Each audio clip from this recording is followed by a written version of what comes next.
stir fry celery and prawns with cashew nut. Hi guys, yan, magluto tayo ng stir fry na celery.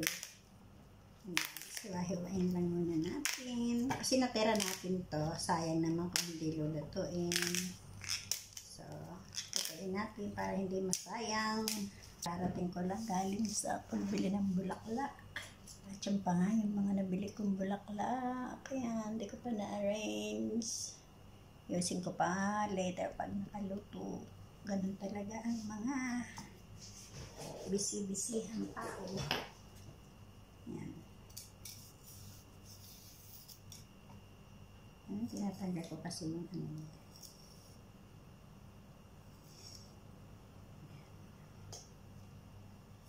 Stir fry natin to sa prawn. Hindi ko na sinasama yung matigas na parte. Mabilis lang kasi itong lutuin.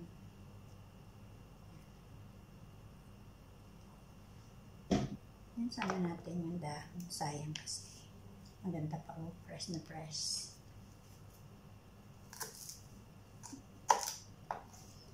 Dati hindi ako nagsasama niyan. Pero nakita ko, pwede pala. Kasi hindi ko alam na pwedeng kainin.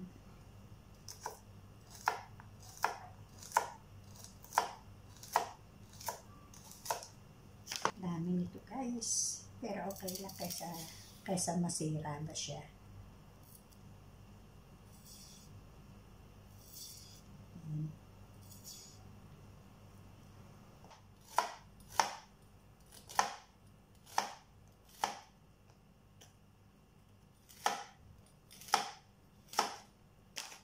Hello guys, to press, kaya isama natin, sayang. Guys, pag nagluto ng celery, tinatanggal ko itong ano niya, parang sa skin niya.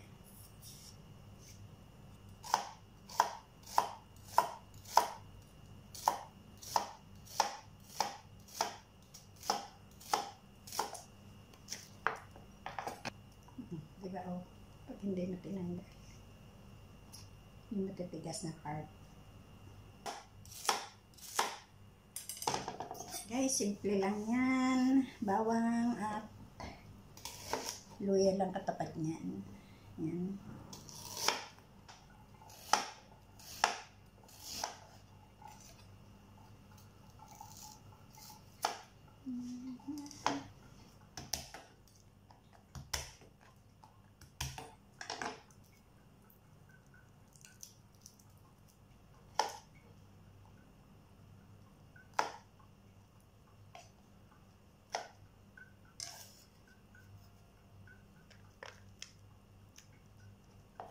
Ganyan lang natin.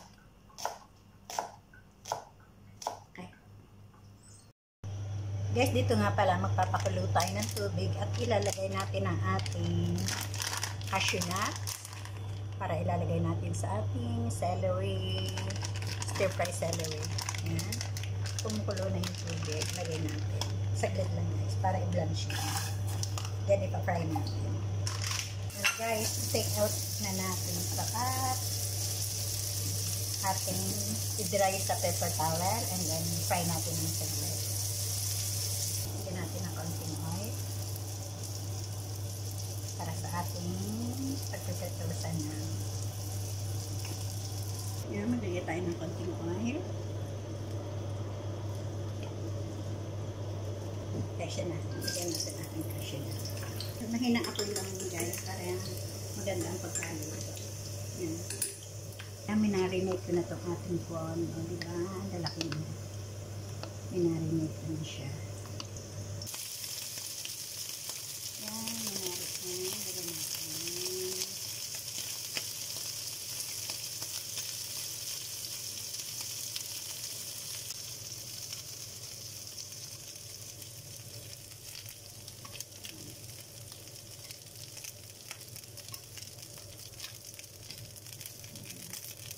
Yes, hindi ko na sana isasama yung ulo niya. Kaso ako din lang naman ang kakain at sayang.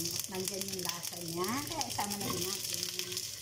Pero syempre pag ang pagluto niyo talaga isi-serve mo sa guest, hindi na makalasan. Pahanin lang yung lasa niyo. Bango. Okay natin dito guys. Anak na yan. Dahil ibabalik pa rin natin yan sa ating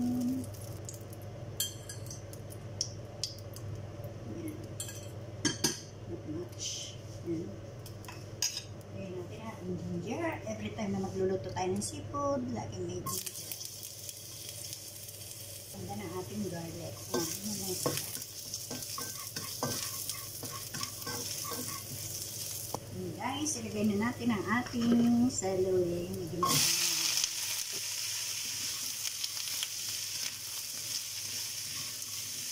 kasi sayang siya kung hindi ko naman siya lulutuin.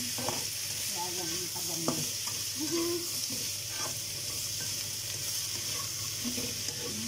Adjust natin yung apoy sa medium high. Tignahan ko ng konting patis kasi ay seafood tayo kaya patis ang ilalagay natin. Konting sugar para maging balance. Sugar. Apoy. Bakasin natin yung apoy. Kasi guys, ang celery naman masarap siyang kainin ng medyo crunchy siya. Kaya hindi natin kailangan patagalin pa.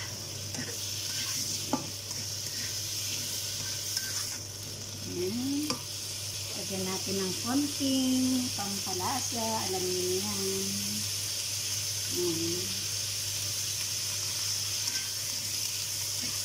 Hindi na natin kailangan magiging ng tubig kasi tapat na yung ating gulay. Balik natin yung head ng shrimp. Maya na yun.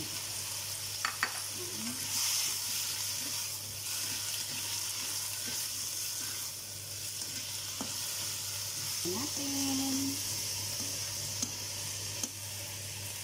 Okay na siya. Ba't medyo maalat? So, lagyan natin ng konting sugar. Konting white pepper. Ulit natin. Para ma-adjust natin yung lasa niya. So good. Yan. Put that there, friends. Kasi medyo hilaw naman yung shell. Kaya hayaan natin pa dyan ng mga 1 minute. Kasi maganda yung medyo sauce ng konti. Pero hindi naman siya soupy. Saucy but not soupy. Wow. Kasi pangit pag overcook ang celery. Pangit din overcook to. Kaya okay na to guys. Mamma mia! Guys, yan. Lagyan natin yung konting islay.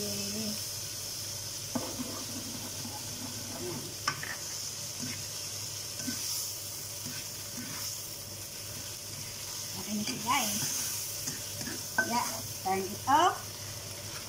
Turn it off at tatakan natin ng konting sesame oil. Yes. And then, ilagay natin ang ating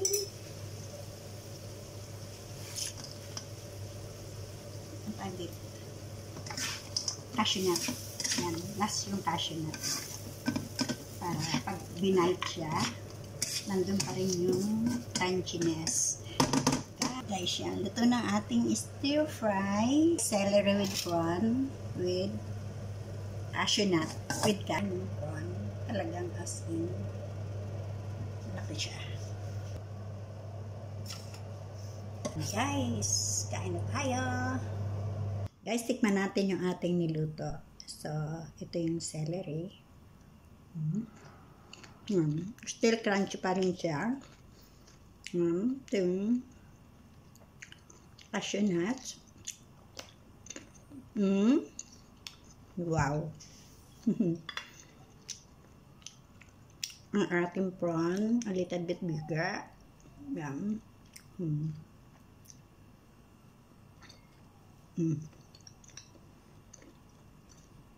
Guys, so good.